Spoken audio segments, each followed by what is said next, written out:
How are you? This is Shruti और economics educator. So how are you all? कैसे चल रही है आपकी स्टडीज़? प्लीज़ हमें कमेंट सेक्शन में बताइए. और आपको अगर कोई भी डाउट है तो प्लीज़ हमें कमेंट सेक्शन में बताइए ताकि हम आपकी हेल्प कर सकें उन डाउट्स को सॉल्व करने के लिए. और आपका बहुत बहुत वेलकम है एडुग्रोन में. ये एक ऐसा चैनल है जहाँ पे आपको 6 to 12 के सारे वीडियोस मिलेंगे, सारे सब्जेक्ट्स के, बिल्कुल फ्री ऑफ कॉस्ट. ओके. और थैंक यू सो मच, आप हमें इतना लव देते हैं, इतना सपोर्ट देते हैं. हम आपके बहुत ज़्यादा थैंकफुल हैं आपके लिए कि आप हमारे सारे वीडियोस को वॉच करते हैं, उन्हें लाइक करते हैं, अपने क्वेरीज आस्क करते हैं. तो हमारे लिए बहुत ज़्यादा बड़ी बात है, राइट? तो अगर हम इकोनॉमिक्स की बात करें तो हमने इकोनॉमिक्स में स्टैटिस्टिक्स कवर कर लिया अपने पूरा. मैंने आपको सारी की सारी अपनी स्टैटिस्टिक्स की बता दी थी, राइट? स्टैटिस्टिक्स के मैंने सारे के सारे चैप्टर्स कवर कर लिए. उसमें चैप्टर्स कौन कौन से आते हैं? एक आता है हमारा इंडेक्स नंबर्स चैप्टर, एक आता है हमारा हमारा use of statistical tools chapter, हमने कोरिलेशन कवर कर लिया था, राइट? ये सब चैप्टर्स हम स्टैटिस्टिक्स में कवर कर चुके हैं. एंड हमने स्टार्टिंग में बिल्कुल डिस्पर्शन भी किया था कवर. बट हम उसकी बात करें, हम माइक्रो इकोनॉमिक्स की बात करें तो अपने माइक्रो इकोनॉमिक्स का सिलेबस भी शुरू कर दिया था. माइक्रो इकोनॉमिक्स के सिलेबस में हमने production and cost chapter cover किया था. देन वी डिस्कस्ड अबाउट, हमने उसके बाद ये वाला चैप्टर शुरू किया था अपना मार्केट इक्विलिब्रियम चैप्टर हमने कवर कर दिया था, राइट? बहुत सिंपल चैप्टर था. बट आज जो हम चैप्टर करेंगे, जो हमने लास्ट 2 वीडियोस में किया था, फर्म अंडर परफेक्ट कंपटीशन, हमने वो चैप्टर स्टार्ट कर दिया था, राइट? तो फर्म अंडर परफेक्ट कंपटीशन के मैंने 1 और 2 पार्ट्स ऑलरेडी अपलोड कर दिए हैं. उसके पार्ट 1 एंड पार्ट 2 आ चुके हैं हमारे चैनल पे. जो थर्ड पार्ट है हमारी ट्रायो सीरीज़ के अकॉर्डिंग, वो होगा उसका क्वेश्चन एंड आंसर्स का पार्ट. तो क्वेश्चन आंसर्स पार्ट में हम उसके आज क्वेश्चन आंसर्स डिस्कस करेंगे जो हमने चैप्टर किया था theory of the firm under perfect competition के, राइट? मैंने आपको काफ़ी सारी चीज़ें बताई थी पार्ट 1 एंड पार्ट 2 में. और इस वीडियो पे जंप करने से पहले आपको क्या करना है, पहले वो वाला वीडियो वॉच करना है, ताकि तभी आप ये वाला वीडियो कर पाओगे, समझ आएगा आपको. वरना आपके सारी की सारी दिमाग से सब कुछ चीज़ें जो हैं ऊपर से ऊपर जाएंगी, कुछ भी समझ नहीं आएगा आपको, राइट? तो पहले 2 वीडियोस वॉच करें तभी आपको ये समझ में आएगा. और अगर एग्ज़ाम्स की बात करूँ तो प्लीज़ आपको एग्ज़ाम्स का कोई भी स्ट्रेस नहीं लेना है. ये सिर्फ और सिर्फ एक पार्ट है लाइफ का. मैं आपको हर एक वीडियो में रिपीट करती हूँ बात कि सिर्फ और सिर्फ ये पार्ट है, चला जाएगा ये, राइट? तो आपको बिल्कुल भी स्ट्रेस नहीं लेना है एग्ज़ाम्स का.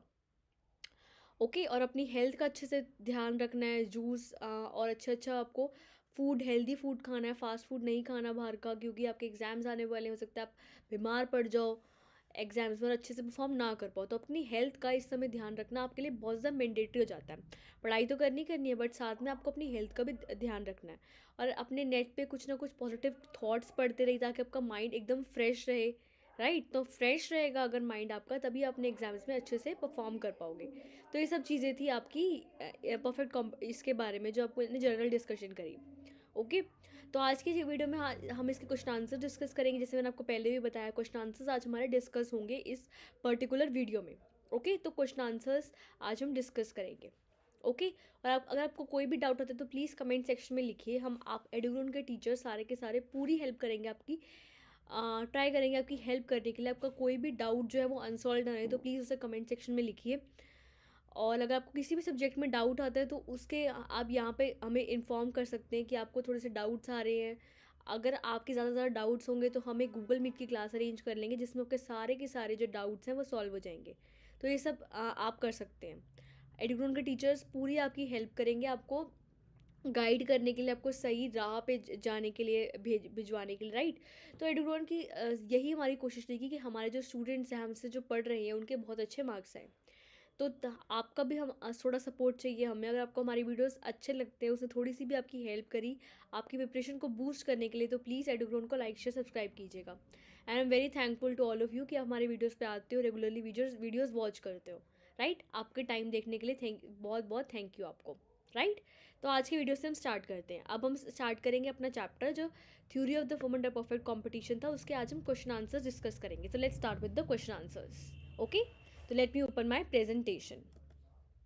Question answers, perfect competition, presentation 1 के नाम से मैंने फीड किया हुआ है उसको.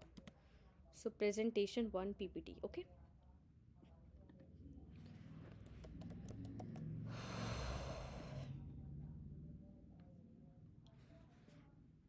प्रेजेंटेशन 1. ओके. तो आज हम क्वेश्चन आंसर्स डिस्कस करेंगे theory of the firm under perfect competition के. इसको वॉच करने से पहले आपको जो हमारे फर्स्ट 2 वीडियोस है जिसमें मैंने आपको पार्ट 1 कवर करवाया था इस चैप्टर का एंड पार्ट 2 कवर करवाया था, वो हमारे चैप्टर जो वो हमारे वीडियो में ऑलरेडी इंक्लूड हो चुके हैं, ड्यूटोन के चैनल पे वो ऑलरेडी अपलोड हो चुके हैं। तो जो उसका थर्ड पार्ट है, हमने अपनी ट्रायो सीरीज़ के अकॉर्डिंग थर्ड पार्ट में हम उसके क्वेश्चन आंसर्स कवर करेंगे आज। तो क्वेश्चन आंसर्स आज हम उसके कवर करने जा रहे हैं। Okay, so hold your horses ahead and will start the MCQ and will start the question answers. Okay, so इस चैप्टर में बहुत सारे आप ग्राफ्स हैं, तो आपको सिर्फ लिख के नहीं वो पढ़ने नहीं है, वो ग्राफ्स आपको लिख के देखने हैं, राइट? तभी लिख के देखोगे तभी आपको अच्छे से समझ में आएगा। सिर्फ पढ़ने से मैंने करवा दी तब आपके दिमाग में कुछ घुसेगा नहीं बातें, राइट? तो जब तक आप उसको लिखोगे नहीं, एक डायग्राम को 5-5 बार बनाओगे नहीं, तब आपकी कोई भी हेल्प नहीं होगी उसको करने में, राइट?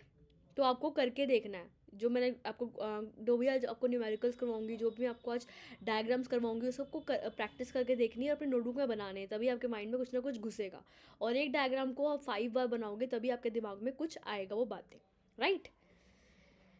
तो आज हम चैप्टर को की क्वेश्चन आंसर डिस्कस करने से पहले आज हम एक कोड डिस्कस करेंगे। हमने एक अपना फॉर्मूला अपनाया, मैं आपको हर लेक्चर में बताती हूँ कि किसी भी वीडियो को स्टार्ट करने से पहले, किसी भी नए चैप्टर को स्टार्ट करने से पहले, या तो हम किसी भी उसको स्टार्ट करने से पहले, क्वेश्चन आंसर्स को स्टार्ट करने से पहले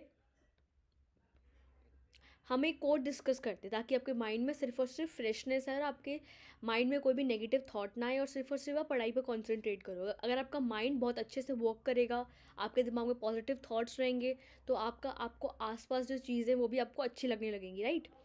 तो इसी थॉट के साथ हमने एक सीरीज़ बनाई कि हम किसी भी उसको स्टार्ट करने से पहले हम एक कोड डिस्कस करते हैं, राइट? ताकि आपके दिमाग में अच्छी सी चीज़ें घुसें और आपके दिमाग में सब कुछ पॉजिटिव दिखे और अपने एग्जाम्स में आप फोकस करवाओ सिर्फ पॉजिटिव थिंकिंग के साथ।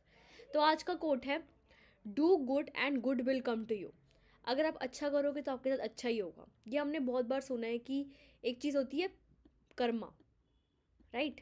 तो आपने वर्ड सुना होगा, लोग अपनी बायो में भी लिखते हैं हर जगह कि karma karma will head back to you. तो कर्मा का मीनिंग क्या होता है? कर्मा का मीनिंग, अगर आप अच्छा काम करोगे तो आपके पास वो चीज़ें लौट के आएंगी। बट अगर आपने बुरा काम किया तो आपके पास वो वाली चीज़ें बुरी काम वाली लौट के आएंगी। तो अगर आप अच्छा करोगे तो अच्छा चीज़ें आएंगी लौट के, और बुरा करोगे तो बुरा आएंगी। अगर कोई ना कोई कहता है इंसान, राइट, कोई अगर कहता है कि वो काफ़ी कुछ बुरा काम कर देगा, वो कहता है कि मुझे बहुत ज़्यादा अमीर बनना है, और अमीर बनने के लिए उसने काफ़ी ज़्यादा गलत चीज़ों का यूज़ किया। उसने कहीं उसे पैसे किसी बैंक से हो सकता है उसने पैसे ठग लिए हों और लोगों के पैसे दिए ना हों और लेके उनसे वापस, तो वो हो तो जाएगा अमीर, बट वो सब चीज़ें जो उसने बुरी काम की हैं वो उसके पास लौट के आएंगी। हो सकता है कि कुछ उसके साथ बहुत ज़्यादा बुरा हो जाए, हो सकता है उस फॉर्म में ना हो, कुछ पैसे वगैरह का केस ना हो, बट उसकी हेल्थ एकदम से ख़राब हो जाए। तो ये सब चीज़ें लौट के आती हैं और ये लाइफ का रूल है कि कर्मा जो है, आप अच्छा करोगे तो आपके साथ अच्छा होगा और बुरा करोगे तो बुरा ही होगा। तो कुछ ये सर्कल चलता है लाइफ का।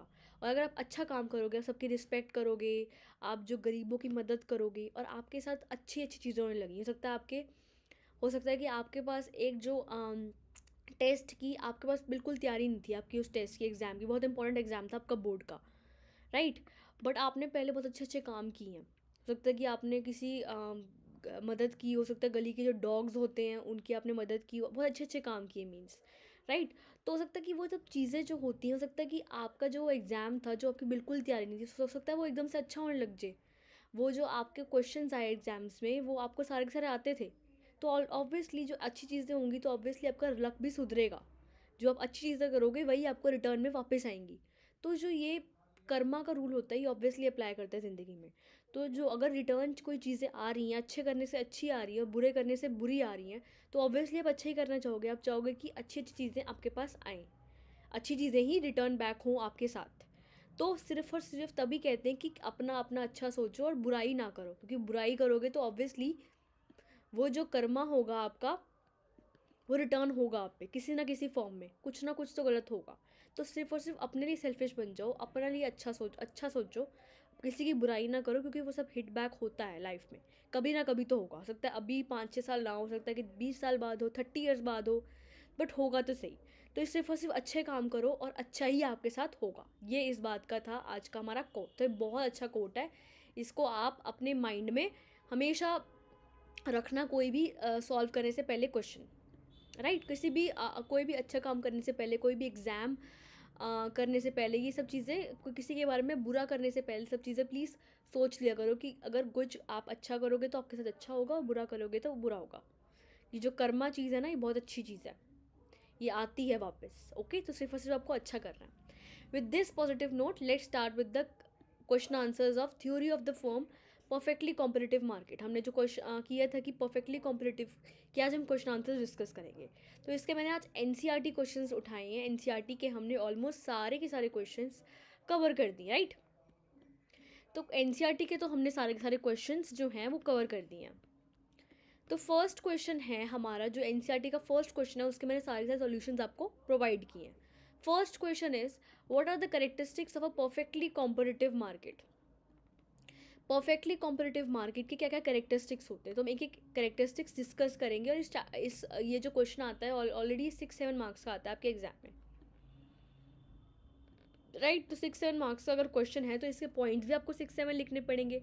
एक पॉइंट अगर आप अच्छे से लिखोगे तो आपको 1 मार्क मिलेगा, और 7-8 पॉइंट्स का आपको 6-7 पॉइंट्स का 6 मार्क्स मिलेगा। तो इसको आप देखोगे कि हमने इसको काफ़ी सारे पॉइंट्स में एक्सप्लेन किया, तो क्वेश्चन काफ़ी ज़्यादा बड़ा है क्योंकि मैंने हर एक पॉइंट की एक अलग स्लाइड बनाई है। तो पहले हम इसका मीनिंग देखते हैं कि परफेक्ट कंपटीशन का मीनिंग क्या है। जैसे मैंने सारी सारी चीज़ें करवाई हुई हैं अपने जो हमारे प्रीवियस हमारे जो वीडियोस थे, बट उसको मैं एक बार आपको रिवाइज करवा देती हूँ सारी की सारी चीज़ें, ताकि आपके दिमाग में सारी चीज़ें रहें। ओके, और इसको लिखने से पहले आपको क्या करना है, क्वेश्चंस को पहले खुद ट्राई करके देखना है, ताकि अभी आपके दिमाग में ये सब चीज़ें बैठेंगी। सिर्फ पढ़ने से या कुछ समझने से कुछ नहीं होगा, आपको लिखना है एग्जाम में तो याद ही करना पड़ेगा। तो ये सब थियोरेटिकल क्वेश्चन तो आपको लर्न ही करने पड़ेंगे। तो first question is perfect competition. This type of market structure refers to the market in which consists of a large number of buyers and sellers and large number of sellers. No individual is able to influence the price of the existing product in the market. तो perfect competition एक ऐसी market है जिसमें बहुत सारे large number हैं buyers जो खरीदने वाले लोग हैं वो भी बहुत सारे हैं। खरीद जो लें, मतलब हम जैसे लोग जो खरीदते हैं, जो शॉप्स से सामान, वो भी बहुत सारे हैं।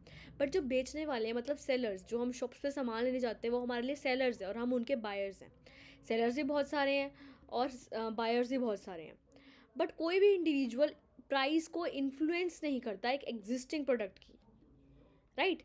एक कोई भी जो आदमी होता है इन्फ्लुएंस नहीं करता प्राइस को। फॉर एग्जांपल आप अपनी उसमें एग्जांपल ले लो, अपनी सोसाइटी में आप क्या करते हो, आप मैगी लेने जाते हो, राइट। मैगी का जनरली प्राइस वैसे तो 12 हो चुका है आजकल, बट मैं 10 लेके चल रही हूँ, राइट। तो 10 अगर प्राइस है मैगी का, इतने सारे लोग हैं, अगर एक बंदा, फॉर एग्जांपल मैं करती हूँ कि मुझे मैगी जो है वो 10 की नहीं चाहिए, बट मुझे मैगी चाहिए 5 की, तो क्या मेरी एक डिसीजन की वजह से वो, मैं एक कह रही हूँ कि मुझे 10 की जगह 5 चाहिए मैगी, जो वो आदमी है जो सेल कर रहा है हमें, वो क्या वो अपनी वो कर देगा, 5 कर देगा प्राइस? नो। तो एक इंडिविजुअल का कोई भी इफेक्ट नहीं होता हमारी इसमें। हमारी जो परफेक्टली कॉम्पिटिटिव मार्केट होती है वो इन्फ्लुएंस नहीं कर सकती एक एग्जिस्टिंग प्रोडक्ट के प्राइस। तो हमारा एक से कोई भी हमारा फ़र्क नहीं पड़ता, तो एक से हमारा कुछ भी हमारा अफेक्ट नहीं होता। फर्स्ट चीज़ की करेक्टरिस्टिक्स ये, राइट। तो अगर हम परफेक्टली कॉम्पिटिटिव मार्केट की बात करें तो उसकी फर्स्ट करेक्टरिस्टिक ये होती है कि कोई भी इंडिविजुअल प्राइस को इन्फ्लुएंस नहीं कर सकता। कोई भी एक पर्सन जो उसकी प्राइस चल रही है उस कम्युनिटी की मार्केट में, उसको इन्फ्लुएंस नहीं कर सकता। एंड सेकेंड कंडीशन इज़, हमने एज्यूम करके चला है कि जो सारे के सारे प्रोडक्ट्स हैं वो होमोजीनियस हैं, वो एक तरह के प्रोडक्ट्स हैं। अगर ये वाली फर्म या ये फर्म, इसको फर्म मान के चलो, ये फर्म ए है, ये फर्म बी है, and this is firm C, जो इससे प्रोडक्ट मिल रहा है हम सोच के चलें कि वो बिल्कुल आइडेंटिकल है, होमोजीनियस है। होमोजीनियस का मतलब बिल्कुल एक जैसा है। अगर इसके पास भी मैगी जो है, अगर इसके पास भी मैगी जो है वो ऐसी दिखती है बिल्कुल सेम, मतलब येलो कलर की पैकेट है, बिल्कुल सेम है, डिट्टो 5 रुपीज़ की, 10 की, इसके पास भी इतनी ही है और उसके पास भी बिल्कुल डिट्टो सेम है। तो हमने एज्यूम करके चला है कि सारे के सारे जो प्रोडक्ट्स हैं वो एकदम होमोजीनियस है। This is the import of all sellers are similar to each other. सारे के सारे प्रोडक्ट्स जो सेलर्स बेच रहे हैं, ये भी एक सेलर है, ये भी एक सेलर है और ये भी एक सेलर है। फर्म्स जो है वो सारी सारी सेलर्स हैं, एक तरीके का प्रोडक्ट है। All products are uniformly priced, और जो उसके प्राइस है वो भी एक जैसे हैं। इसका प्राइस अगर 10 रुपीज़ है मार्केट में, इसका भी 10 होगा इस फर्म का, और इसका भी 10 होगा। सारे सारे प्रोडक्ट्स जो हैं वो सेम है। Features are perfectly competitive market. और जो इसका फर्स्ट तो सेकंड फीचर इसका ये होगा कि काफ़ी सारे बायर्स हैं और एक का कोई भी इन्फ्लुएंस नहीं होता, और सारे सारे जो प्रोडक्ट्स हैं वो एकदम होमोजीनियस है। Okay, a large number of buyers and sellers, there exist a large number of buyers and sellers. तो हमने जो ज्यूम करके चलिए परफेक्टली कॉम्पिटिटिव मार्केट, इसमें हमने ये ज्यूम करके चला है कि हमने ये वाली बात हमने पहले ही पढ़ी थी कि जो हमारे बायर्स हैं और सेलर्स हैं वो परफेक्टली कॉम्पिटिटिव हैं मार्केट में, और काफ़ी सारे उसको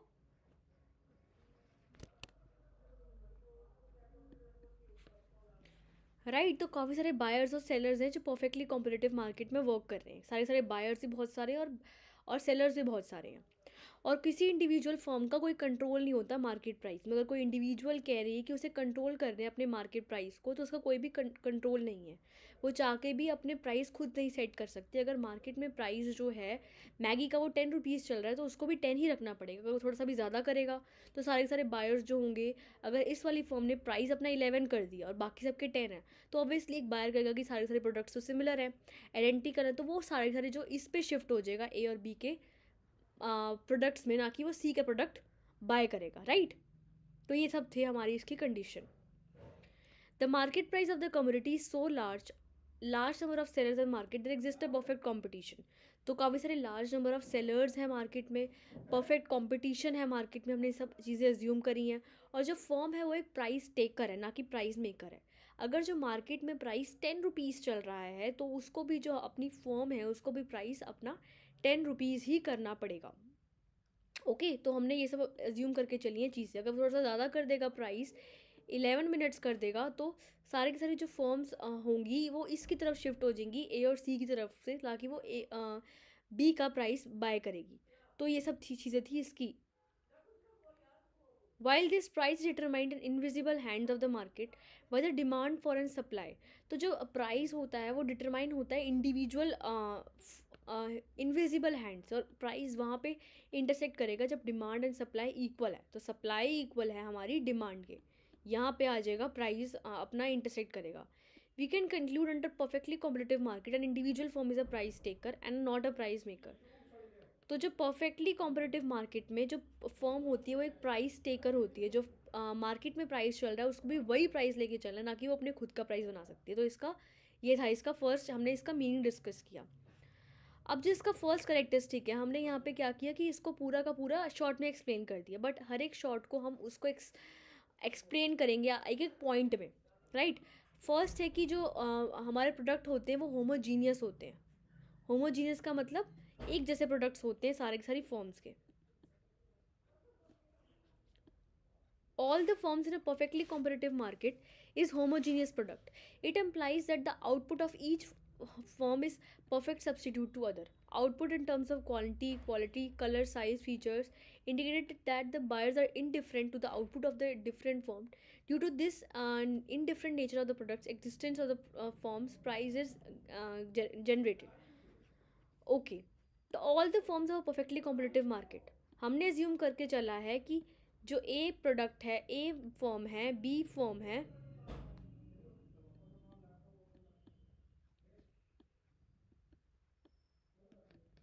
जो परफेक्टली कॉम्पिटिटिव मार्केट के सारे हमारे वो हैं फॉर्म्स हैं, वो एक तरह के प्रोडक्ट बेच रही हैं। अब जो वो एक तरह का प्रोडक्ट है वो बिल्कुल इस एक तरह का है, उसके सारी क्वालिटी सेम है, क्वांटिटी सेम है, एक जैसा दिखता है वो, मैगी की क्वालिटी भी सेम है, कलर भी सेम है, और उसका साइज़ जो वो साइज़ उसकी साइज़ है वो भी सेम है, और जो फीचर्स हैं उस प्रोडक्ट के वो भी सेम है। तो हमने ये चीज़ें एज्यूम करके चली हैं इसमें कि जो बायर्स होंगे वो इनडिफरेंट होंगे, उन्हें कोई फ़र्क नहीं पड़ता कि ए का मिल जाए प्रोडक्ट, बी का मिल जाए और सी का मिल जाए, क्योंकि सारे सारे प्रोडक्ट्स एक जैसे हैं, बिल्कुल सिमिलर हैं, कोई उनमें डिफरेंस ही नहीं है। क्वालिटी, क्वांटिटी, साइज़ सब कुछ सेम है। तो ये सब चीज़ें हमने इसमें डिस्कस करी। ओके, तो जो बायर्स होंगे अपने वहाँ पे प्राइस डिसाइड करेंगे जहाँ पे उनको कम प्राइस मिलेगा। अगर ए पे उनको कम प्राइस मिल रहा है, बी पे उनको कम प्राइस मिल रहा है, सी पे मिल रहा है, वहाँ पे उनको डिसाइड कर देंगे अपना फॉर्म, अपना वो प्रोडक्ट ले लेंगे उस वाली जगह पे, क्योंकि सारे सारे जो फीचर्स हैं वो तो सेम है।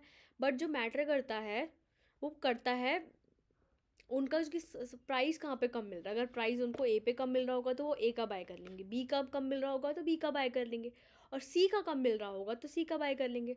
तो फर्स्ट करेक्टरिस्टिक है कि जो परफेक्टली कॉम्पिटिटिव मार्केट में जो प्रोडक्ट होता है वो होमोजीनियस होता है। Next is free entry and exit of firms. जो हमारी परफेक्टली कॉम्पिटिटिव मार्केट है उसमें हमने एज्यूम करके चला है कि हमें फ्री एंट्री और एग्जिट मिल रही है।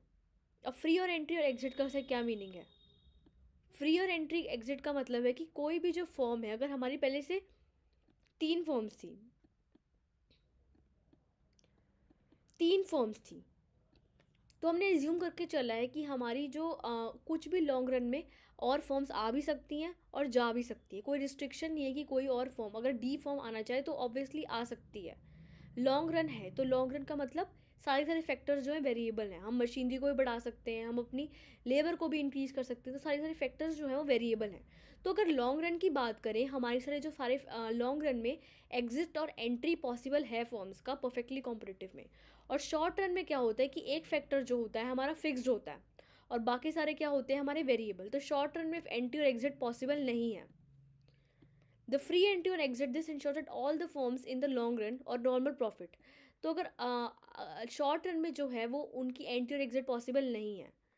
अगर लॉन्ग रन में पॉसिबल है तो जो फॉर्म्स हैं वो नॉर्मल प्रॉफिट कमा रही हैं। That measures the opportunity cost of the forms. जो वो प्रॉफिट है वो क्या मेजर करता है, opportunity cost of the forms, इधर टू कंटिन्यू द प्रोडक्शन और shut down. If there exist abnormal profits, new profits will enter the market, and if there is abnormal loss, a few firms will exit the market. तो हमने assume करके चला है कि अगर हमने assume करके चला है कि शॉर्ट रन में तो कोई फर्म जो है वो आ या जा नहीं सकती, बट लॉन्ग रन की बात करें तो लॉन्ग रन में आ सकती है। लॉन्ग रन में तब आएगी जब जो फर्म है उसको क्या हो रहे हैं, एबनॉर्मल प्रॉफिट हो रहे हैं। अगर एबनॉर्मल प्रॉफिट हो रहे हैं उस फर्म को, एबनॉर्मल प्रॉफिट का मतलब अगर कोई भी प्रॉफिट हो रहा है जो उसकी फिक्स्ड कॉस्ट को कवर कर रहा है। तो फिक्स्ड कॉस्ट को अगर कोई भी जो प्रॉफिट्स हैं वो कवर कर रहे हैं तो वो फॉर्म्स जो है मार्केट में आएगी, अगर डी फॉर्म जो है आ जाएगी। बट उसको एबनॉर्मल लॉस हो रहा है तो कुछ फॉर्म्स जो होंगी जो मार्केट में लीव कर देंगी, जो एग्जिस्टिंग फॉर्म्स थी हमारी ABC। तो सेकेंड पॉइंट था कि हमारी जो फॉर्म्स की फ्री एंट्री और एग्जिट है हमारी मार्केट की। Third is perfect knowledge about among the buyers and sellers. तो हमने एज्यूम करके चला है कि हमारी जो 3 फॉर्म्स हैं AB एंड C, उसका जो मैगी बेच रही है उस प्रोडक्ट की जो हमारे बायर्स हैं उनको बिल्कुल अवेयरनेस है, उनको पता है कि हमारी मैगी है वो किस कलर की है, क्या उसका प्राइस है, क्या क्वांटिटी है, किस प्राइस में और बायर्स दे रहे हैं, तो उनको हर एक चीज़ उस मैगी के बारे में पता है। Buyers are aware of the market conditions such as price of the product at different places. The sellers are also aware of the price at which buyers are willing to buy the product. Implication of the feature is that if an individual firm is charging a higher price, uh, buyers will shift to the purchase of other firms or shift the purchase from one firm to other selling at lower prices. तो हमने assume करके चला है कि जो buyers हैं वो fully aware हैं एक प्रोडक्ट की कि उसकी क्वालिटी क्या है, साइज़ क्या है, क्वांटिटी की उस पर्टिकुलर प्रोडक्ट की। और जो सेलर्स हैं जो बेच रहे हैं ABC, जो सेलर्स हैं वो भी पूरी अवेयर हैं, वो पूरी अवेयर हैं कि उनको जो बायर्स हैं वो किस रेट पे पसंद करना चाहेंगे प्रोडक्ट को, किस रेट पे वो विलिंग हैं उस प्रोडक्ट को बाय करने के लिए। तो फिर ये थी हमारी नेक्स्ट करेक्टरिस्टिक। तो अगर कोई इंडिविजुअल फर्म है वो हायर प्राइस चार्ज कर रही है, हमने एज्यूम करके चलिए कि दोनों जो है वो 10 प्राइस चार्ज कर रही हैं, बट जो C फर्म है वो 20 प्राइस चार्ज करने लगी, तो बायर्स क्या करेंगे, उनको पता है कि सारे प्रोडक्ट्स तो होमोजीनियस हैं, तो उनको पता है कि ये वाली दोनों फर्म्स जो है वो 10 का प्राइस चार्ज कर रही है, बट जो C फर्म है वो 20 का प्राइस चार्ज कर रही है। तो जो बायर्स हैं वो शिफ्ट कर देंगी अपनी जो B और C पे उनको जो ख़रीदना था वो जो A और B में जो C पे जो नहीं खरीद रही थी पहले, वो C पे वो सामान नहीं खरीदेगी क्योंकि वो A और B पे शिफ्ट हो जाएंगी, राइट, क्योंकि उन्हें पता है कि सामान तो सेम है बट C हमसे ज़्यादा हायर प्राइस चार्ज कर रहा है उस पर्टिकुलर प्रोडक्ट के। तो वो जो बायर्स होंगे उनको सब कुछ पता है कि कौन सी फर्म हाई प्राइस चार्ज कर रही है, कौन सी नहीं कर रही है, उसके फीचर्स पता है, करेक्टरिस्टिक्स पता है। तो फर्म जो होगी वो अपना शिफ्ट कर देगी अपना प्राइस दूसरी पे जो सबसे ज़्यादा लो प्राइस चार्ज कर रही है उस पर। थर्ड था हमारा करेक्टरिस्टिक ये। Fourth is no transportation cost. This feature means that all forms of equal access to the market, the goods are produced and sold locally, there is no cost of transportation. हमने assume करके चला है कि जो buyers और sellers के बीच में trade हो रहा है, ये जो बायर्स हैं राइट, जिनकी कोई फर्म है ए बी और सी, ये फर्स्ट बायर की है, ये सेकंड बायर की और ये थर्ड बायर की हमारी फर्म है ए बी सी। ये जो ट्रेड हो रहा है सेलर्स और बायर्स के बीच में वो एक ही उसके अंदर हो रहा है, एक ही सिटी के अंदर हो रहा है और सेम जगह पे हो रहा है। कोई ट्रांसपोर्टेशन की कॉस्ट नहीं, इधर उधर जाने का कोई खर्चा नहीं है। और अगर एक प्रोडक्ट दूसरे प्रोडक्ट की मार्केट से ट्रेड होता है तो ऑब्वियसली कुछ ना कुछ कॉस्ट आती है, बट हमने क्या करा है, एज्यूम करके चला है कि कोई ट्रांसपोर्टेशन कॉस्ट नहीं है इस परफेक्टली कॉम्पिटिटिव मार्केट में। Perfect mobility of factors of production there exist. तो इस हो गया इसका next feature. Next feature is perfect mobility of factors of production. Next feature है कि जो फैक्टर्स ऑफ प्रोडक्शन है, लैंड, लेबर एंड कैपिटल है, वो परफेक्टली मोबाइल है, मतलब उसको मूव कर सकते हैं एक जगह से दूसरी जगह से। There exist geographical and occupational perfect mobility of factors of production. This implies that the factors of production can move from one place to another and move from one job to another। जो factors of production होते हैं, factors of production का क्या मतलब है, land, labour और capital होते हैं हमारे फैक्टर्स ऑफ प्रोडक्शन। तो जो लैंड, लेबर एंड कैपिटल है उसको मूव कर सकते हैं एक जगह से दूसरी जगह, ये हमारी नेक्स्ट एजम्पशन है। तो जो लैंड, लेबर एंड कैपिटल है उसको हम मूव कर सकते हैं एक जगह से दूसरी जगह। ओके, या तो हम शिफ्ट कर सकते हैं एक जॉब से दूसरी जगह। तो इसका नेक्स्ट करेक्टरिस्टिक था। नेक्स्ट इज नो प्रमोशन और selling cost. There are no advertisements and notional cost occurred by the firm selling cost under perfect competition. तो जो फर्म्स होंगी जिनको अपना सामान बेचना होगा, हमने ये एज्यूम करके चला है कि वो कुछ ना कुछ एडवर्टाइजमेंट पैसा खर्च नहीं करेंगे। उनको ऑब्वियसली अगर कोई फर्म है तो उसकी जगह जगह बैनर्स लगे होंगे कि मेरी ये सो एंड फर्म है, सो एंड सो फर्म है, बायर्स और हमसे कुछ खरीदी करो। बट हमने एज्यूम करके चला है कि परफेक्टली कॉम्पिटिटिव मार्केट में जो फर्म्स होंगी उनकी कोई कॉस्ट नहीं आएगी सेलिंग की या तो एडवर्टाइजमेंट की, राइट।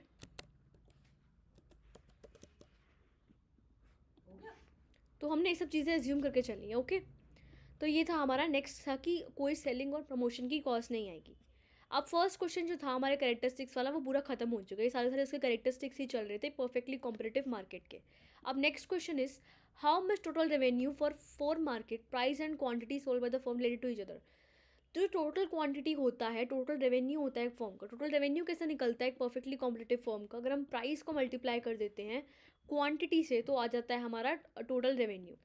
तो जो फर्म का जो टोटल रेवेन्यू होता है वो रिलेटेड कैसा होता है एक दूसरे से। ओके, तो इसको हम एक्सप्रेस करेंगे एक सुटेबल डिस्क्रिप्शन की फॉर्म में। तो इसका ये है कि कैसे मैक्सिमाइज करते हैं टोटल रेवेन्यू एक दूसरे से रिलेटेड कैसे है परफेक्टली कॉम्पिटिटिव मार्केट का। Find a suitable to see the producer by selling gold bonding level of output.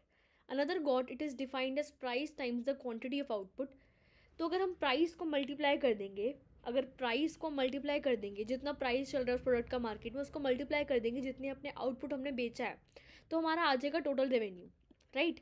और हमारा टोटल रेवेन्यू किसके इक्वल होता है, total revenue is equal to price is equal to P Q in a perfectly competitive market. तो total revenue जो होता है perfectly competitive market में वो होता है हमारा, टोटल रेवेन्यू जो होता है हमारा प्राइस के इक्वल होता है परफेक्टली कॉम्पिटिटिव मार्केट में, क्योंकि हमने एज्यूम करके चला है कि हमारे डिमांड और सप्लाई जो होंगे वो इधर इंटरसेक्ट करेंगे। ये डिमांड होता है, ये हमारा होता है supply and that is a demand. तो जो हमारा ये जो ये वाला पॉइंट होता है, ये वाला जो पॉइंट होता है हमारा, यहाँ पे हमारे प्राइसेस डिटरमाइन होंगे, राइट। तो जो प्राइसेस डिटरमाइन होंगे हमने एज्यूम करके चले कि परफेक्टली कॉम्पिटिटिव में जो प्राइसेस होंगे वो हमारे ए आर और एम आर के इक्वल होते हैं। और ए आर टी आर किसके इक्वल होता है, ए आर इंटू क्वान्टिटी। तो ऑब्वियसली प्राइस जो होंगे वो टोटल रेवेन्यू के इक्वल होंगे परफेक्टली कॉम्पिटिटिव मार्केट में। प्राइसेस जो होंगे market prices perfectly competitive market में हमें गिवन होंगे, क्योंकि जो फर्म है वो एक प्राइस टेकर का काम कर रही है, राइट। तो and cannot influence the price, जो फर्म है एक उसका काम कर रही है प्राइस टेकर का, उसे कोई अथॉरिटी नहीं है कि इन्फ्लुएंस करने की प्राइस को। And hence a particular firm can influence the altering the quantity of output sold. Hence a particular firm can influence, तो पर्टिकुलर फर्म का कोई राइट नहीं बनता, वो इन्फ्लुएंस नहीं कर सकती जो क्वांटिटी है उसको सोल्ड करने का। ओके, तो पर्टिकुलर फर्म को कोई उसको राइट नहीं मिलता कि वो अपना मार्केट प्राइस ही चेंज कर दे कुछ प्रोडक्ट्स का। सिर्फ और सिर्फ अथॉरिटी किसको मिली है, ये उनको इंडिविजुअल फॉर्म या तो इंडिविजुअल सेलर डिटरमाइन नहीं कर सकता। जो प्राइसेस होंगे परफेक्टली कॉम्पिटिटिव मार्केट में वो ऑलरेडी गिवन होंगे। तो हमारा टोटल रेवेन्यू ऐसे रिलेटेड है प्राइस और क्वांटिटी को मल्टीप्लाई करके, और प्राइसेस जो होंगे परफेक्टली कॉम्पिटिटिव मार्केट में वो गिवन होंगे और वो टीआर के इक्वल होंगे। तो जो प्राइसेस जब हमारे टीआर के इक्वल होंगे तब हमारा जो होगा रिलेटेड होंगे एक दूसरे से। तो ये था हमारा नेक्स्ट क्वेश्चन। अब next question is what is a price line. अब प्राइस लाइन का क्या मीनिंग है? Price line is a geographical representation of the relationship between output and price, with x-axis noting that output and price is nothing, noting the price for a perfectly competitive market or a demand curve is the same. तो जो price line है वो एक relationship है किसके बीच में? Price and output के बीच में। प्राइजेस हमें दिए होते हैं इस एक्सिस पे जो हमारी वर्टिकल एक्सिस होती है, और आउटपुट हमें दिया होता है लेफ्ट हॉरिजॉन्टल एक्सिस पे। तो ये प्राइस लाइन होती है हमें ऑलरेडी गिवन होती है एक परफेक्टली कॉम्पिटिटिव मार्केट के। ये हमें कैसे गिवन होती है? मैंने आपको लास्ट क्वेश्चन में भी बताया था कि ये जो होती है हमारी सप्लाई लाइन है and that is our demand line. यहाँ पे इंटरसेक्ट करते हैं दोनों, यहाँ पे हमारे होते हैं प्राइसेस और यहाँ पे आती है हमें क्वांटिटी। तो ये जो प्राइसेस हैं यही इधर ट्रांसफ़र हो जाते हैं इधर। जो हमारी अगर हम परफेक्टली कॉम्पिटिटिव मार्केट की बात करें तो प्राइसेस लाइन जो होते हैं हमें गिवन होते हैं ऑलरेडी, क्योंकि जो इंडिविजुअल फर्म होती है वो डिटरमाइन नहीं कर सकती प्राइसेस उस पर्टिकुलर प्रोडक्ट का मार्केट में। जो डिमांड और सप्लाई की हेल्प से ही प्राइसेस डिटरमाइन होंगे। तो डिमांड एंड सप्लाई की हेल्प से प्राइसेस डिटरमाइन हुए तो प्राइसेस आ गए इधर, और हम प्राइसेस को यहाँ पे दिखा रहे हैं तो प्राइसेस आ जाएंगे इधर। और यहाँ पे हम क्वांटिटी लिखें या आउटपुट लिखें सेम बात है, बट हमने जो प्राइस लाइन है वो रिलेशनशिप दिखाती प्राइस एंड आउटपुट के बीच में, तो हमने प्राइसेस को इधर दिखा दिया हॉरिजॉन्टल या तो एक्स एक्सिस पे। तो ये आ गया हमारा प्राइस लाइन। तो जो प्राइस लाइन है हमारा it is equal to A R minus M R. अगर प्राइस लाइन को अगर हम फॉर्मूला की हेल्प से देखें तो वो होता है हमारा कितना, ए आर में से अगर हम एवरेज रेवेन्यू जो आता है हमारा, एवरेज रेवेन्यू हमारा कैसे आता है? टोटल रेवेन्यू अगर हम क्वांटिटी से डिवाइड कर देते हैं, राइट। और मार्जिनल रेवेन्यू कैसे आता है? टी आर एन माइनस 1, उसको हम माइनस कर देंगे तो आ जाएगा हमारा प्राइस। तो ये हमने प्राइस का लाइन का मीनिंग जान लिया। Let's move to next question. Why is total revenue price for straight line, why does the it go pass the reason. तो टोटल रेवेन्यू जो हमने पढ़ा है कि वो एक स्ट्रेट लाइन होता है, वो क्यों होता है? हमने पढ़ा है कि टोटल रेवेन्यू जो होता है हमारा एक स्ट्रेट लाइन होता है, राइट। यहाँ पे आता है हमारा टोटल रेवेन्यू और यहाँ पे आता है हमारा आउटपुट, बट ऐसा क्यों होता है कि वो एक स्ट्रेट लाइन होता है? For a perfectly competitive market is an upward sloping curve because price of it remains constant, price is also equal to AR. This is influenced by altering the output sold as price remains constant, increases in the same proportion and increase in output. So it passes through a region which implies that no matter what the price level is sold to zero, output will be zero. Okay, TR will be zero. तो हमने ये लेके चले, एक exemption लेके चली कि हमारी जो परफेक्टली कॉम्पिटिटिव मार्केट होती है उसमें प्राइसेस जो होंगे हमें ऑलरेडी गिवन होंगे। तो प्राइसेस ऑलरेडी गिवन है तो ऑब्वियसली वो एक स्ट्रेट लाइन बनेंगे, राइट। तो अगर स्ट्रेट लाइन हमारे प्राइसेस बच गए तो उसको एक इंडिविजुअल फॉर्म जो होती है वो इन्फ्लुएंस नहीं कर सकती प्राइसेस को। तो प्राइसेस होंगे हमें कॉन्स्टेंट रहेंगे, और प्राइसेस कब बढ़ेंगे हमारे? आउटपुट तब बढ़ेगा। तो जैसे जैसे हमारा आउटपुट बनेगा वैसे हमारी जो टोटल रेवेन्यू होगी, जो टोटल रेवेन्यू का मतलब होता है प्राइस इनटू क्वांटिटी, वो भी इंक्रीज़ होता रहेगा। अगर आउटपुट ज़्यादा बढ़ेगा, हमारे जो प्रोडक्शन है वो ज़्यादा आ रही है, तो ऑब्वियसली जो टोटल रेवेन्यू है हमारा, टोटल रेवेन्यू का मतलब होता है प्राइस इनटू क्वांटिटी। तो ज़्यादा से ज़्यादा सामान हमारा मतलब बिक रहा है मार्केट में, तो बिक रहा है तो जैसे जैसे आउटपुट के इंक्रीज़ होने के साथ साथ वो भी बढ़ जा रहा है। और जब हमारा आउटपुट टोटल रेवेन्यू बिल्कुल कांस्टेंट हो जाएगा, मतलब कोई प्रोडक्शन ही नहीं हो रही। तो जब ये, क्योंकि ये इसलिए स्ट्रेट लाइन है, इसका सिंपल यही रीज़न है कि जैसे जैसे आउटपुट इंक्रीज़ होता है वैसे हमारा टीआर भी इंक्रीज़ होता रहता है। तो ये था इसका next question. What is the relationship between market based average revenue of a price taking firm. तो हमें रिलेशनशिप बताना है कि एवरेज रेवेन्यू जो परफेक्टली कॉम्पिटिटिव मार्केट होता है, प्राइस टेकिंग फर्म का मतलब होता है परफेक्टली कॉम्पिटिटिव मार्केट, क्योंकि परफेक्टली कॉम्पिटिटिव मार्केट ही एक प्राइस टेकर होती है, ना कि वो प्राइस मेकर होती है लाइक ओलिगोपॉली। तो उसका क्या होता है, रिलेशनशिप कैसा होता है हमारा एवरेज रेवेन्यू का? तो हम इसका मीनिंग देखेंगे। Average revenue when you put 1 unit of output sold is expressed as a relationship between total revenue and output sold. तो जो एवरेज रेवेन्यू होता है उसका फॉर्मूला होता है total revenue divide by output. Total revenue जो होता है हमारा वो होता है प्राइस इनटू क्वांटिटी, हमने लास्ट स्लाइड में किया। और उसको हम अगर क्वांटिटी से डिवाइड कर देंगे तो आ जाएगा हमारा टोटल एवरेज प्राइस। तो प्राइस जो है और ये है हमारा एवरेज रेवेन्यू। तो प्राइस और एवरेज रेवेन्यू हमारा सेम होता है परफेक्टली कॉम्पिटिटिव मार्केट में। तो ये था हमारा नेक्स्ट मीनिंग। तो रिलेशनशिप यही था कि हमारा एवरेज रेवेन्यू प्राइस के इक्वल होता है परफेक्टली कॉम्पिटिटिव मार्केट में। What is the relationship between market price and average revenue of a price taking firm? अगर मार्केट प्राइस और एवरेज मार्जिनल रेवेन्यू का रिलेशनशिप है, मार्जिनल रेवेन्यू मतलब एमआर, और मार्केट प्राइस का रिलेशनशिप है, हमें पता है कि जो एमआर और प्राइस होते हैं एक प्राइस टेकिंग फर्म में, मतलब कौन सी फॉर्म में, एक परफेक्टली कॉम्पिटिटिव फॉर्म में वो इक्वल होते हैं, हमें इसका रिलेशनशिप जानना है। It is defined as a change in total revenue. It is calculated as M R is equal to T R N minus T R N minus one. It is the unit of the unit of output year and minus is equal to total revenue to increase in output of the market price is equal to PI। तो TRN का meaning होता है, हमारा जो formula होता है वो होता है हमारा MRN का। हमें इसको डिराइव करना है, तो इसको हम इसको डिराइव कर रहे हैं, तो हमें MR का फॉर्मूला पता है, वो होता है TRN minus TRN minus one. Okay, और TR होता है हमारा प्राइस इंटू क्वान्टिटी। तो हमने इसको लिख दिया price quantity N minus price quantity n minus one.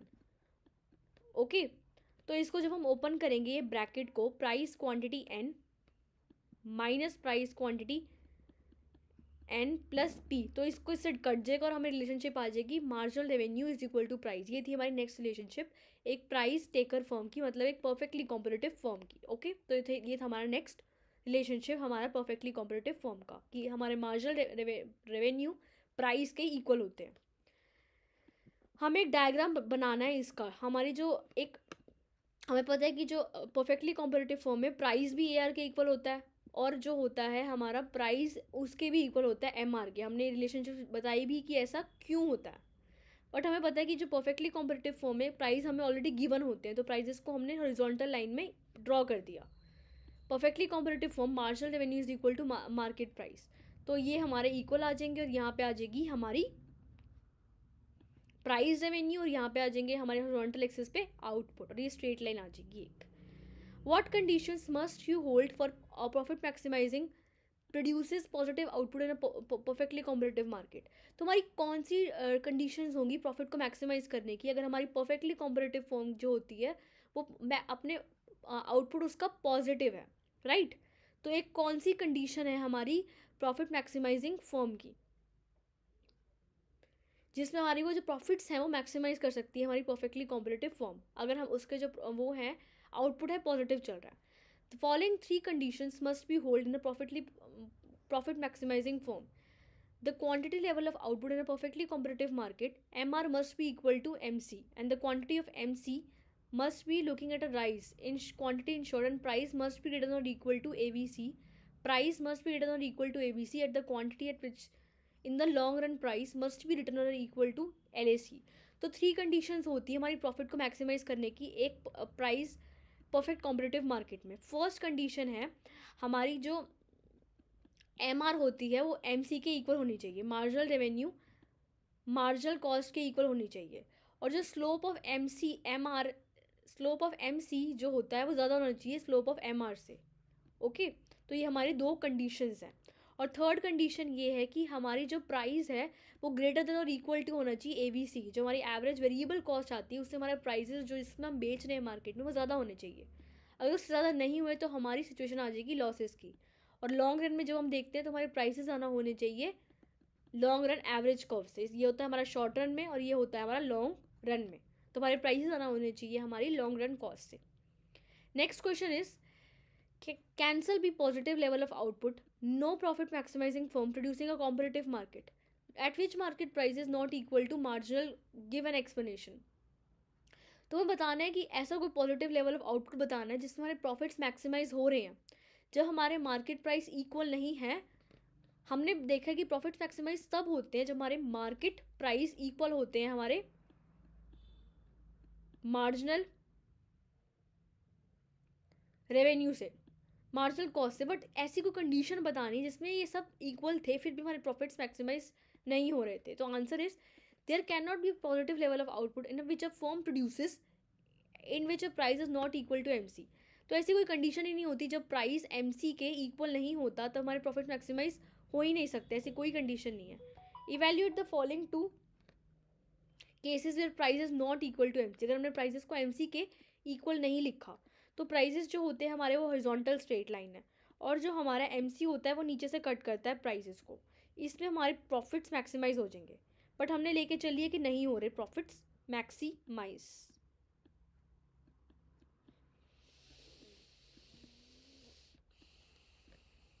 तो ये हमारी प्रॉफिट ज़्यादा हमने ले लिए MC से, तो यहाँ पे प्राइसेस ज़्यादा है हमारे एज कम्पेयर टू MC, तो प्राइजेस ज़्यादा हैं हमारे, प्राइजेस ऊपर है और MC नीचे है, तो प्राइजेस ज़्यादा है हमारे MC से, तो ये कंडीशन हमने ले ली। और क्वांटिटी Q1 और यहाँ पे Q2 और यहाँ पे Q3, तो ये ऐसी कंडीशन हमने डिराइव कर दी एक डायग्राम की हेल्प से। Will there be profit maximising firm in a profit of competitive market ever produce a political level of output within a range where marginal cost is falling. तो हमने बताने कि ऐसी कोई प्रॉफिट मैक्सिमाइजिंग की situation होगी इन a perfectly एक competitive market में, जो परफेक्टली कॉम्पिटिटिव मार्केट होती है, जो हमारे लेवल ऑफ आउटपुट, मतलब जो लेवल ऑफ आउटपुट होगा वो विद अ मार्जिनल कॉस्ट, जो हमारी मार्जिनल कॉस्ट होती है हमने डिराइव किए कि हमारा तब मैक्सिमाइज होंगे जब मार्जिनल कॉस्ट प्राइस के इक्वल होगी। बट जब मार्जिनल कॉस्ट नहीं, लेवल ऑफ आउटपुट तब फॉल कर रही है मार्जिनल कॉस्ट, तभी हमारे कोई सिचुएशन होगी जब हमारे प्रॉफिट्स मैक्सिमाइज होंगे। It is not possible for a perfectly competitive firm to produce a positive level of output within a range. For this, because according to the conditions of maximizing MC, being the person to be a slope of MC curve should be positive. But हमने situation rise करके चलिए कि first condition होनी चाहिए हमारे prices होने चाहिए marginal cost के इक्वल, और सेकंड कंडीशन है कि MC must be rising. But अगर MC राइज नहीं हो रहे तो ऐसी कोई कंडीशन पॉसिबल नहीं है जब हमारे प्रॉफिट्स मैक्सिमाइज हो सके, जब हमारे प्राइजेस नहीं है इक्वल MC के, या तो हमारी MC जो कर्व है वो राइज नहीं कर रही, तो ऐसा कोई पॉइंट पॉसिबल नहीं है। At the economic level of output, example at the present price P is equal to MC, हमने मान के चला कि P MC के इक्वल है, but MC is following a negative slope for any level of output more than 0, the firm is facing price greater than MC। हमने मान के चले कि फर्म ज़्यादा है MC से। At the point is in the equilibrium point where profit maximising operate and produce Q1, but हमने मान के चला कि जो प्रॉफिट्स हैं वो Q1 लेवल ऑफ आउटपुट बना रहे हैं, तो हमारी सिचुएशन होगी मैक्सिमाइज नहीं होगी। तो ऐसा पॉइंट कभी पॉसिबल ही नहीं है जब हमारे MC राइज नहीं कर रहे, या तो प्रॉफिट्स इक्वल है हमारे MC के, तो हमारे प्रॉफिट्स मैक्सिमाइज हो सकें। राइट, हमने एग्जाम्पल लेके चल लिया, यहाँ पे ले ली हमने प्राइस और मार्जिनल कॉस्ट, यहाँ पे हमने दिखा दिया आउटपुट, ये हमने ले लिया हॉरिजॉन्टल स्लोपिंग प्राइस कर्व, और MC आ जाएगा हमारा यू शेप्ड कर्व। यहाँ पे हमारी क्वांटिटीज़ है Q1 और Q1, और प्राइस जो होते हैं वो प्राइस टेकिंग फॉर्म में price, average revenue, marginal revenue equal होते हैं। राइट, तो हमारी सिचुएशन ऐसी पॉसिबल ही नहीं है। Next question is, will it on maximizing cooperative market produce a free level of output in the short run in the market price is less than the minimum of ABC। अगर profits maximise करना possible है, हमने एक भी situation पढ़ी थी कि जब हमारे प्राइजेस ज़्यादा होते हैं हमारे एवरेज ABC से, तब हमारे प्रॉफिट्स मैक्सिमाइज होते हैं। बट कोई कंडीशन में अगर ऐसा नहीं है तो पॉसिबल है हमारे मैक्सिमाइज करना प्रॉफिट्स को, तो it is not possible for a firm to produce quality level of output in the long run if price is less than ABC, just because as soon as the market price is the minimum of SABC, pleasure to firm it is not able to cover it fixed as well as variable cost, does it will not stop production, it is in the concept, but it example it is equal to its TR। तो इसमें ये बताया हुआ है कि जब हमारे prices ज़्यादा हो गए हमारे ABC से, तो हमारे पॉसिबल ही नहीं है हमने कंटिन्यू करना अपनी प्रोडक्शन को। अगर हमारे प्राइसेस लेस हो गए हमारी फिक्स्ड कॉस्ट से, या तो हमारी एवरेज वेरिएबल कॉस्ट से, क्योंकि हमें फिक्स्ड कॉस्ट ही और वेरिएबल कॉस्ट हमारी रिकवर नहीं हो रही, तो ऐसी सिचुएशन में अपनी प्रोडक्शन को हम रोक देंगे। डायग्राम हमारा ये आ जाएगा कि प्राइजेस ये आगे, और जो ये वाली कॉस्ट कर्व है वो इधर इसको कट कर रही है, इसको मार्जिनल कॉस्ट कर्व को, और short term average cost curve ऐसे आ जाएगी, और कॉस्ट आ जाएंगे इसके ऊपर, क्योंकि हमारे हमने मान के चला है कि हमारी कॉस्ट ज़्यादा है हमारे इससे, तो ये आ जाएंगे इधर, ये आ जाएगा इधर, तो ये तो हमारी लॉस में कवर होगी हमारी सिचुएशन ऐसी वाली। राइट? तो ऐसा पॉसिबल नहीं है, हमें लॉसेस हो जाएंगे अगर हम ऐसा कुछ करेंगे तो। Will there be profit maximising competitive market produce a positive level of output in the long run? अगर कोई परफेक्टली कॉम्पिटिटिव मार्केट है, वो कोई पॉजिटिव लेवल ऑफ आउटपुट बना सकती है लॉन्ग रन के अंदर? लॉन्ग रन के अंदर कोई perfectly competitive market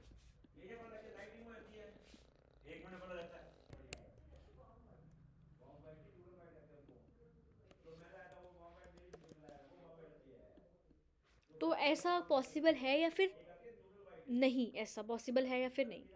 if price is less than the minimum of AC, अगर प्राइजेस एसी से भी कम है, मतलब एसी ज़्यादा है प्राइसेस से, तब हमारे प्रॉफिट्स को मैक्सिमाइज करना पॉसिबल है या नहीं है लॉन्ग रन में? No, it is not possible for a firm to produce positive level of output in the long run. Long run में ऐसा करना पॉसिबल नहीं है कि हमारे एसी ज़्यादा हैं प्राइसेस से, फिर भी हमें प्रॉफिट्स हो रहे हो। बिकॉज अगर प्राइस हो गया एसी से कम, प्राइस एसी से भी कम है, तो इसका मतलब है कि देयर एग्जिट ऑफ फॉर्म्स, हमें एग्जिट करना पड़ेगा फॉर्म को, और फॉर्म्स को लॉसेज हो रहे हैं, वो सिर्फ और सिर्फ अपनी नॉर्मल प्रॉफिट रिकवर कर पा रही है। Long run will stop production, वो अपना प्रोडक्शन रोक देगी लॉन्ग रन में, and forms under economic profit, और इकोनॉमिक प्रॉफिट जो हो जाएंगे उसके जीरो हो जाएंगे, या तो हम कह सकते हैं नेगेटिव हो जाएंगे। तो अपने फॉर्म को प्रोडक्शन जो है वो शट डाउन करना पड़ेगा जब हमारे प्राइजेज लेस हैं हमारे आउटपुट से, मतलब हमारे एसी से भी लेस है, तो हमें कोई बेनिफिट नहीं होगा और हमें लॉसेस सफ़र होंगे, तो हमें आउट होना पड़ेगा फॉर्म से। What is the supply curve of form in long run? एक जो परफेक्टली कॉम्पिटिटिव फॉर्म है उसका सप्लाई कर्व कैसा होता है लॉन्ग रन में? Supply is the summation of upward sloping portion of the SMC, price is greater than minimum of S short fixed cost. तो जो सप्लाई कर्व होगी वो एक अपवर्ड स्लोपिंग कर्व होता है, हमें सबको पता है। तो जो प्राइस होता है वो ग्रेटर होता है मिनिमम ऑफ SFC से, तो प्राइसेस ज़्यादा है SFC से, and vertical portion SFC is greater than price. तो प्राइसेस जो होगा हमारा सप्लाई कर्व, तो हम इस पर कोई चेंज नहीं आएगा, वो भी ऑब्वियसली एक स्ट्रेट लाइन ही बनेगा हमारा, चाहे वो परफेक्टली कॉम्पिटिटिव फॉर्म हो या वो एक नॉर्मल फॉर्म हो जो हमारी नॉर्मल फॉर्म होती है, तो सबवर्ड स्लोपिंग ही बनेगा हमारा supply curve. What is the technological progress affect the supply curve of a form? तो सप्लाई कर्व का टेक्नोलॉजी का क्या अफेक्ट पड़ेगा सप्लाई कर्व पे? Supply curve of a form is a positive function of state of technology. हमें पता है कि जो सप्लाई कर्व होता है वो एक स्ट्रेट लाइन बनता है, supply curve is a straight line function. But technology help से क्या होगा कि ज़्यादा टेक्नोलॉजी आ गई मार्केट में, टेक्नोलॉजी ज़्यादा आ गई तो आउटपुट ज़्यादा प्रोड्यूस होगा। अब आउटपुट ज़्यादा प्रोड्यूस होगा तो जो उसकी सप्लाई होगी उसके कैपिटल और लेबल भी बढ़ जाएगा, टेक्नोलॉजी बढ़ जाएगी हमारी। तो जो हमारी टेक्नोलॉजी बढ़ेगी, जो हमारी जो पहले फॉर्म्स आती थी, जो हम सामान बनाते थे वो महंगे रेट पे बनाते थे, बट टेक्नोलॉजी अच्छी आ गई तो हमारी पर यूनिट कॉस्ट कम हो जाएगी।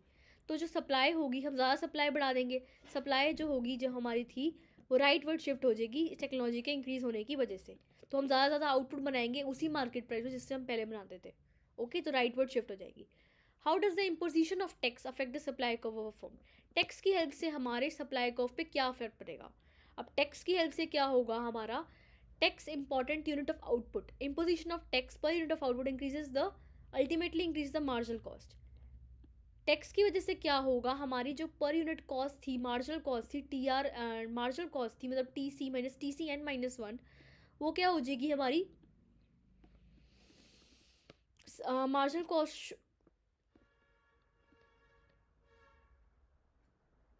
मार्जिनल कॉस्ट होगी हमारी कम आएगी, राइट? तो हमारी टैक्स की वजह से क्या आएगी, हमारी मार्जिनल कॉस्ट ज़्यादा आने लग जाएगी, क्योंकि टैक्स इम्पोज हो गया तो टोटल कॉस्ट ज़्यादा आएगी, टोटल कॉस्ट ज़्यादा आएगी, और MC जो निकलती है वो TCKL से निकलती है तो वो ज़्यादा आएगी।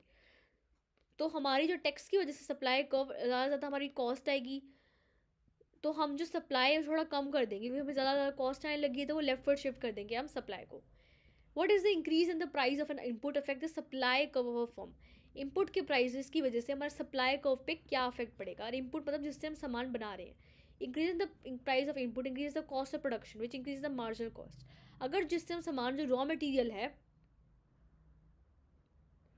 उसकी ज़्यादा कॉस्ट आने लगी तो ऑब्वियसली हमारा जो कॉस्ट ऑफ प्रोडक्शन है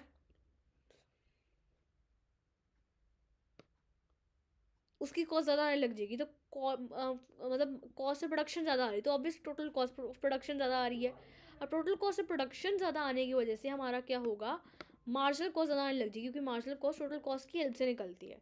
तो हम सप्लाई रोक देंगे प्राइस ऑफ इनपुट की वजह से, तो सप्लाई जो होगा हमारा लेफ्टवर्ड शिफ्ट हो जाएगा हमारा supply curve.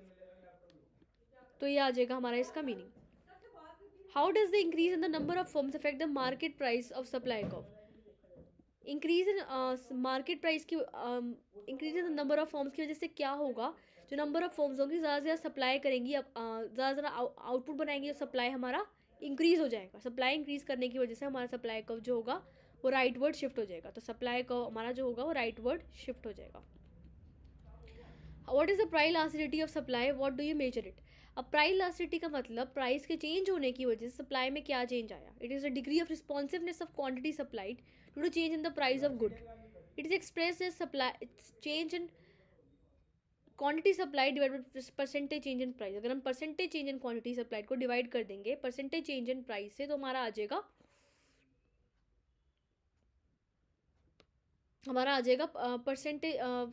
Price elasticity of supply. और percentage change in quantity supplied होता है change in quantity divide by initial quantity into 100, और चेंज इन प्राइस होता है change in price upon initial price into 100। तो इसको हम जब करेंगे तो हमारा ये वाला फॉर्मूला आ जाएगा। अगर हमने इसको चेंज को इकट्ठा कर दिया जो हमारा डेल्टा वाले थे और इसको हमने अलग कर दिया, तो हमारा ये वाला फॉर्मूला हमारा डिराइव होता है हमारा क्वांटिटी सप्लाइड का। अब हम थोड़ा न्यूमेरिकल डिस्कस करते हैं। हमारा जो रेवेन्यू था हमारा वो था 10 और मार्केट प्राइस था हमारा मतलब 10। तो मार्केट प्राइस था 10, तो ये हो गया हमारा P1। और मार्केट प्राइस जो न्यू वाला है वो हो गया 15, तो हमारा जो P2 हो गया वो हो गया 15। इंक्रीज़ हो गया प्राइस, तो वो हो गया P2। और जो फर्म का रेवेन्यू था मतलब TR1 था वो था 50, और जो TR2 हो गया वो हो गया 150। तो हमारा प्राइस हमारा सप्लाई क्या होगा मार्केट का, इलास्टिसिटी ऑफ सप्लाई क्या होगी। तो पहले था हमारा P1 प्राइस, तो P1 प्राइस था हमारा। टोटल रेवेन्यू का फॉर्मूला क्या होगा, total revenue is equal to price into quantity, right. और प्राइस था हमारा पहले 10, तो 10 प्राइस था हमारा पहले, और हमारी जो क्वांटिटी थी वो थी हमारी 5, तो 50 था हमारा ये वाला फैक्टर्स। तो प्राइस था हमारा 10, राइट, तो 10 प्राइस था हमारा ये। तो क्वांटिटी कैसे निकलेगी, TR डिवाइड को हम इसको डिवाइड कर देंगे, तो हमारी 50 अपॉन 10, प्राइस था हमारा 10 रुपीज़ और हमारी TR थी हमारी 50, तो क्वांटिटी आ गई 5 यूनिट्स। और अगर हम प्राइस 2 की बात करें तो 15 दिया हुआ है, तो TR2 निकलेगा P2 into Q2, P2 into Q2। तो Q2 क्या है हमारा, Q2 है हमारा कितना, Q2 हमें निकालना है, तो हम पहले वैसे निकालेंगे जैसे ऊपर वाला हमने किया। तो Q2 निकलता है हमारा TR2 डिवाइड बाई P2, तो QR2 is equal to 150 divided by 15, तो आ जाएगा हमारा 10। तो हमारा Q2 और P2 आ गया, बट हमें इलास्टिसिटी निकालना है। इलास्टिसिटी का फॉर्मूला हमने डिस्कस किया था कि change in Q divide by change in P into P into Q। तो चेंज इन Q जो पहले था 10, फिर हो गया था 5, तो चेंज इन Q आया 5, और जो प्राइसेस थे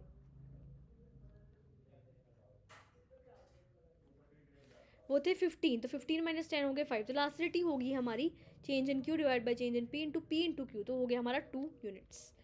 the market price of a good changes from 5 to 20, तो 5 टू 20 से हमारा मार्केट प्राइस चेंज हो गया, पहले था 5 फिर हो गया 20, तो P1 हो गया 5 और P2 हो गया हमारा 20। क्वांटिटी सप्लाइड Q1 हो गया हमारा 50। हमें निकालना है इनिशियल और फाइनल लेवल्स ऑफ आउटपुट, तो P1 दिया हुआ है Q1, P2 और Q2 दिया हुआ है, इलास्टिसिटी भी गिवन है। तो हमें क्या निकालना है, इलास्टिसिटी का फॉर्मूला हमें पता है change in Q divide by change in P into 100। Elasticity में 1.5 गिवन है, चेंज इन Q हमें निकालना है, और P दिया हुआ है हमें 20, और P1 दिया हुआ है हमें 10, और Q1 हमें दिया हुआ है 4। तो इसको सॉल्व करने से हमारा क्या होगा, ये मल्टीप्लाई में हो जाएगा और ये चला जाएगा डिवाइड में, तो इससे हमारा जो चेंज इन Q होगा वो ये आ जाएगा Q। और हमें क्या निकालना है Q2, तो Q2 क्या होगा चेंज Q प्लस Q1। तो चेंज इन Q था पहले 4, बट अब जो Q है वो 10, तो 14 आ गया हमारा ये। तो सारे जो क्वेश्चंस थे हमने डिस्कस कर लिए, बहुत सिंपल चैप्टर था हमारा ये वाला, राइट। कोई डाउट हो तो प्लीज़ हमें कमेंट सेक्शन में बताइए, हम पूरी हेल्प करेंगे आपकी हेल्प करने के लिए अपने चैनल पे, जिसका नाम है एडुग्रोन, ओके। और इसमें कोई भी डाउट है तो प्लीज़ हमें कमेंट सेक्शन में बताइए। और एक बार रिवाइज़ कर लेते हैं हमने क्या क्या चीज़ें करी आज, एक बार से मैं आपको रिवाइज़ करवा देती हूँ। बहुत सिंपल था वैसे वाला चैप्टर। हमने पहले से क्वेश्चन आंसर्स डिस्कस किए, हमने कैरेक्टरिस्टिक्स डिस्कस किए, परफेक्टली कॉम्पिटिटिव मार्केट के क्या क्या कैरेक्टरिस्टिक्स होते हैं। फर्स्ट होता है कि हमारे जो प्रोडक्ट्स होते हैं सारे सारे होमोजीनियस होते हैं, एक तरह के प्रोडक्ट होते हैं। जो फर्म्स होती हैं वो लॉन्ग रन में आ सकती है मार्केट में, बट शॉर्ट रन में आना उनका इम्पॉसिबल है। सेकेंड देखिए, जो बायर्स एंड सेलर्स होते हैं उनको सारी सारी नॉलेज होती है हर एक प्रोडक्ट की मार्केट में। कोई ट्रांसपोर्टेशन की कॉस्ट नहीं होती, जो बायर एंड सेलर्स का इंट्रैक्शन है वो एक प्लेस पे होता है, तो कोई ट्रांसपोर्टेशन की कॉस्ट नहीं होती। और टोटल रेवेन्यू पे क्या अफेक्ट होता है हमारा,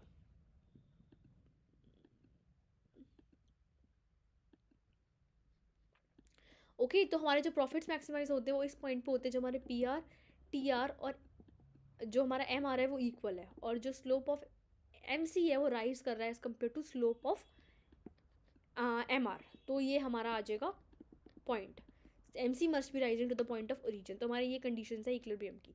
और प्राइस लाइन का मतलब वो लाइन जो प्राइस और आउटपुट के बीच में रिलेशनशिप दिखाती है, वो एक स्ट्रेट लाइन होती है। टोटल रेवेन्यू का मतलब वो रिलेशनशिप दिखाता है टोटल रेवेन्यू और आउटपुट के बीच, ओके। और रिलेशनशिप क्या होता है हमारा, मार्केट प्राइस और एक मार्केट प्राइस और एवरेज प्राइस में। तो एवरेज प्राइस जो होता है वो एवरेज रेवेन्यू प्राइस के इक्वल होता है हमारा परफेक्टली कॉम्पिटिटिव मार्केट में। और मार्केट प्राइस मार्जिनल प्राइस भी हमारा मार्जिनल रेवेन्यू हमारा प्राइस के इक्वल होता है। तो मार्जिनल रेवेन्यू, एवरेज कॉस्ट और प्राइस तीनों आपस में इक्वल होते हैं। और प्रॉफिट मैक्सिमाइजिंग कंडीशन के लिए फर्स्ट कंडीशन है कि M R M C equal होना चाहिए, प्राइस ग्रेटर देन इक्वल होना चाहिए ए बी सी के ग्रेटर देन और इक्वल टू, और slope of M C must be rising.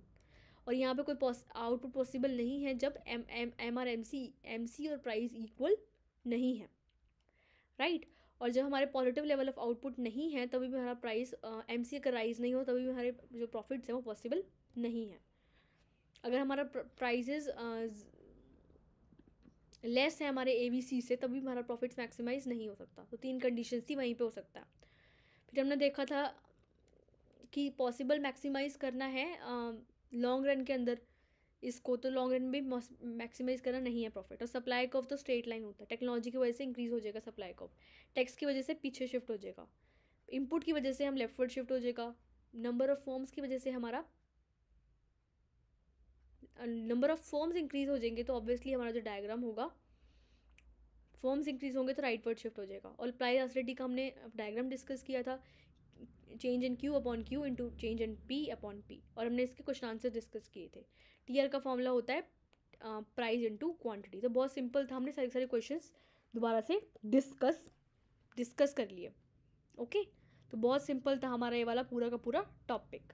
और प्लीज़ हमें कोई भी आपको डाउट आता है तो प्लीज़ हमें एडुग्रोन को लिखिएगा, हम सारे के सारे जो टीचर्स हैं हम आपकी हेल्प करने के लिए ही हैं यहाँ पे। हमने अपना पूरा का पूरा जो टर्म 2 का सिलेबस था माइक्रो का वो भी ख़त्म कर लिया। तो हमारी पूरी की पूरी क्लास 12th की जो थी 11th की हमारी जो इकोनॉमिक्स थी पूरी की पूरी ख़त्म हो चुकी है। तो इकोनॉमिक्स तो पूरी हमने ख़त्म कर ली, बट आपको क्या करना है, अब आपके एग्ज़ाम्स का टाइम आ गया। अब एग्ज़ाम्स का टाइम आ गया तो आपको क्या करना है, हमने पूरा का पूरा सिलेबस ख़त्म करवा दिया अपने चैप्टर में। आप उसको रिवाइज़ करना है बार बार, जो उसके डायग्राम्स थे, जो उसके न्यूमेरिकल्स थे, आपको बार बार रिवाइज़ करने हैं बार बार, तभी आप उसको अच्छे से कर पाओगे अपने एग्जाम्स में अटैम्प्ट। सिर्फ और सिर्फ पढ़ के कुछ नहीं होगा, आपको याद करना पड़ेगा, क्योंकि जो इकोनॉमिक्स है वो थोड़ी सी थ्योरेटिकल बेस्ड है। तो थ्योरेटिकल बेस्ड है तो ऑब्वियसली उसको आपको लर्न करना पड़ेगा, तभी आपको वो एग्ज़ाम में आप उसको कर पाओगे अच्छे से, राइट। तो thank you so much guys for listening to me. और अपने एग्ज़ाम्स को अच्छे से करना है, कोई स्ट्रेस नहीं लेना एग्ज़ाम्स का। आपको अपने एग्ज़ाम्स अच्छे से देने हैं, अपने बोर्ड एग्ज़ाम्स जो भी आपके एग्ज़ाम्स हैं 11th क्लास के, राइट। और 12th के बच्चों के बोर्ड्स हैं उनको अपने अच्छे से देने हैं एग्ज़ाम्स। और पानी अच्छे से पीना है, योगा करनी है शाम को, जो आपको बार बार रिपीट करती हूँ बातें, ओके। और कोई डाउट है तो प्लीज़ आपको कमेंट सेक्शन में लिखिएगा, हम पूरी की पूरी ट्राई करेंगे आपको हेल्प करने की अपनी इस चैनल पे जिसका नाम है एडुग्रोन। और बाकी किसी भी चैप्टर में डाउट है तो प्लीज़ अपने रिस्पेक्टिव ट्यूटर्स से पूछ लीजिए, ओके। और अपने एग्ज़ाम्स के लिए ऑल द बेस्ट। प्रेजेंटेशन अच्छे से करनी है अपने एग्ज़ाम्स की, लाइन खींचनी है साइड में अपने एग्ज़ाम्स की। और हर एक क्वेश्चन के बाद अपनी जो लाइन होती है डबल लाइन वो ड्रॉ करनी है, ब्लैक हेडिंग के लिए ब्लैक लाइन का यूज़ करना है, और ब्लैक पेन का यूज़ करना है। और नीचे क्या करना है आपको, एक लाइन छोड़ के एक्सप्लेनेशन देनी शुरू करनी है, ओके। तो यही था आपका एग्ज़ाम की बातें। तो प्रेजेंटेशन अच्छे से करनी है और प्लीज़ ट्राई करना कि पूरे के पूरे मैंने आपको बहुत अच्छे से तैयारी करवा दी है, तो प्लीज़ ट्राई करना कि पूरे से पूरे जितने भी फुल मार्क्स हो सकते हैं फुल मार्क्स लाने का ट्राई करना। और कोई भी डाउट होता है तो प्लीज़ कमेंट सेक्शन में लिखिएगा। कोई नोट्स चाहिए किसी चैप्टर की, कोई पर्टिकुलर कोई क्वेश्चन में डाउट आ रहा है, किसी अच्छी बुक का क्वेश्चन सॉल्व नहीं हो रहा है, तो प्लीज़ बताइए, हम पूरी हेल्प करेंगे ट्राई करने के लिए आपको। ओके, तो all the best guys for your exam. अच्छे से एग्ज़ाम दे के आना प्लीज़, और बहुत अच्छे से मेहनत करनी है आपको। बार बार वीडियोस देखो, जितनी बार हो सकता है देखो वीडियोस आप वो वाले, तभी आपको कॉन्सेप्ट्स क्लियर होंगे। ओके, और इकोनॉमिक्स और बाकी सारे सब्जेक्ट्स के लिए आपको all the best. Thank you so much guys for listening to me. Bye, have a good day, all the best for your exams. Bye.